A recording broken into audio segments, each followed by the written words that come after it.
Hi friends, welcome to Ragas Kitchen. நீங்களும் நம்ம சேனலை சப்ஸ்கிரைப் பண்ணலனா கீழ இருக்க சப்ஸ்கிரைப் பட்டன் பிரஸ் பண்ணிக்கோங்க. அப்படியே பக்கத்துல இருக்க பெல் பட்டனையும் பிரஸ் பண்ணிக்கோங்க. நான் அப்லோட் பண்ற வீடியோஸ் நீங்க மிஸ் பண்ணாம பார்க்க முடியும்.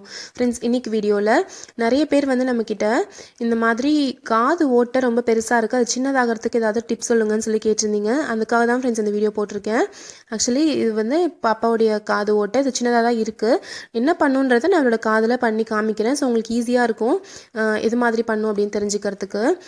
ஃபஸ்ட்டு வந்து இந்த நேச்சுரல் ரெமெடி அப்படின்றனால இது சில பேருக்கு ஒர்க் அவுட் ஆகலாம், சில பேருக்கு ஒர்க் அவுட் ஆகாமையும் போகலாம். பெஸ்ட்டான ப்ரொசீஜர் அப்படின்னு பார்த்தீங்கன்னா இதுக்குன்னு ஸ்பெஷலான டாக்டர்ஸ் இருக்காங்க, அவங்க கிட்ட போய் நீங்கள் காது வந்து தைச்சிக்கலாம் இந்த இடத்துல. அதனால 1 மாதம் வரைக்கும் மட்டும் கொஞ்சம் சின்ன தோடாக போட்டுட்டு அதுக்கப்புறம் நீங்கள் நார்மலாக எப்பயும் போடுற மாதிரி பெரிய தோடு நீங்கள் யூஸ் பண்ணிக்கலாம். அந்த மாதிரி பண்ணுறது ஒரு குவிக்கான ட்ரீட்மெண்ட் அது. அது தவிர நான் வந்து நேச்சுரலாக வீட்டில் இருக்க பொருள் வச்சே நான் வந்து கிளியர் பண்ணணும் அப்படின்னு நீங்கள் நினச்சிங்கன்னா கொஞ்சம் லேட் ஆகும். கண்டிப்பாக மினிமம் வந்து 3 வாரமாவது நீங்கள் ஃபாலோ பண்ணணும், நான் இந்த வீடியோவில் சொல்லியிருக்கிறத.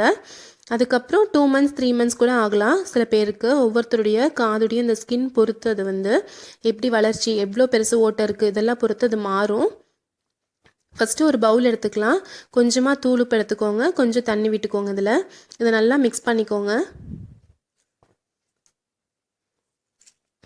இது நல்லா மிக்ஸ் பண்ணிவிட்டு இது உப்பு ஃபுல்லாக கரைஞ்சிடணும். இந்த உப்பு தண்ணியில் ஒரு காட்டனோ இல்லைனா வந்து ஒரு காட்டன் துணியோ வச்சு நினச்சிட்டு அந்த துணியால் ஃபஸ்ட்டு வந்து காது நம்ம கிளியராக க்ளீன் பண்ணிக்கலாம். நல்லா தொடச்சி எடுத்துக்கோங்க காதில். அதாவது காதில் இருக்க அழுக்கு ஃபுல்லாகவே உங்களுக்கு நல்லா வந்துடணும். அந்த மாதிரி அழுக்கு எதுவும் இல்லாத மாதிரி நீங்கள் வந்து தொடச்சி எடுத்துக்கோங்க. ஃபஸ்ட்டு இந்த மாதிரி டெய்லியுமே நீங்கள் இதை வந்து டெய்லி பண்ணணும். இந்த ப்ரொசீஜரை நீங்கள்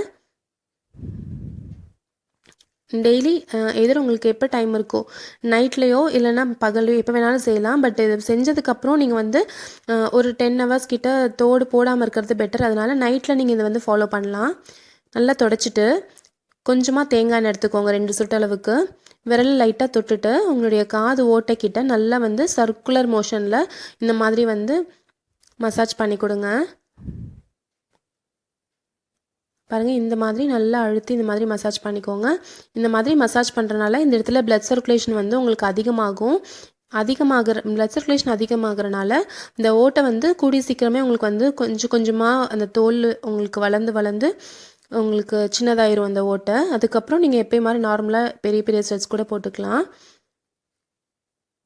ஃபஸ்ட்டு இந்த மாதிரி இதுக்கப்புறம் நீங்கள் போட்டதுக்கப்புறம் ஆயில் மசாஜ் பண்ணதுக்கப்புறம் கொஞ்சம் நேரத்துக்கு நீங்கள் ஸ்டெட்டு போடாமல் விட்டுருங்க. அதுக்கப்புறம் நீங்கள் ஸ்டெட் போடுறதா இருந்தால் கூட ரொம்ப சின்னதாக வெயிட்லெஸ்ஸான தோடு மட்டும் யூஸ் பண்ணுங்கள். கண்டிப்பாக அதை ஃபாலோ பண்ணி பாருங்கள் ஃப்ரெண்ட்ஸ். சீக்கிரமே ஒரு 3 to 4 weeksக்குள்ளார உங்களுக்கு வந்து இந்த ஓட்டை சின்னதாகிறது உங்களுக்கு நல்ல டிஃப்ரென்ஸ் தெரியும்.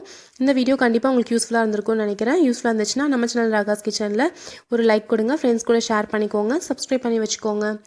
தேங்க்யூ.